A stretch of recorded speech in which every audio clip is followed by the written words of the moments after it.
ठाण्यात डेंग्यू मलेरियाचे रुग्ण वाढत असतानाच महापालिकेने पर्यावरणपूरक गणेशोत्सवाच्या नावाखाली उभारलेले कृत्रिम तलाव आणि लोखंडी कंटेनर आता डासांच्या पैदाशीचे नवे केंद्र ठरत असल्याची भीती व्यक्त होत आहे।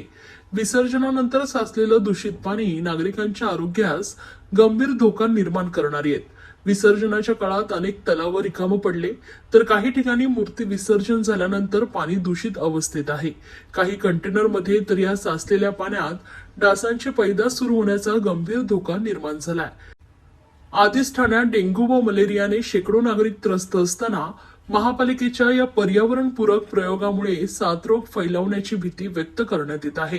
विसर्जनानंतर तलाव व कंटेनर त्वरित रिकामे करून निर्जंतुकीकरण केले गेले नाही तर पर्यावरणपूरक या नावाखाली हा प्रयोग ठाणेकरांच्या आरोग्यासाठी घातक ठरेल।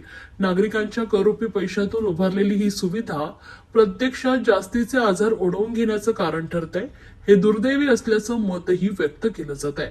महापालिकेने विसर्जनाची जबाबदारी पूर्ण केल्यानंतर लगेचच ही तळी व कंटेनर रिकामे करून त्यांची योग्य विल्हेवाट लावणं अपेक्षित होतं, मात्र वास्तवात ते दिवसेंदिवस तसेच पडून राहिलेत। नागरिकांच्या तक्रारी असूनही प्रशासन गंभीरपणे दखल घेताना दिसत नाही। ठाण्यात गेल्या काही आठवड्यात डेंग्यू मलेरियाचे रुग्ण वाढत आहेत। अशातच या टाक्यांमधील साचलेलं पाणी डासांच्या अळ्या वाढवणार हे उघडच आहे। त्यामुळे येत्या काही दिवसात या आजारांचा फैलाव आणखी वाढण्याची शक्यता आहे। नागरिकांमध्ये याबाबत तीव्र संताप असून महापालिका पर्यावरणाच्या नावाखाली खेळ मांडते, पण शेवटी त्रास मात्र आम्हा ठाणेकरांना सहन करावा लागत असल्याचा आरोप करण्यात आला आहे।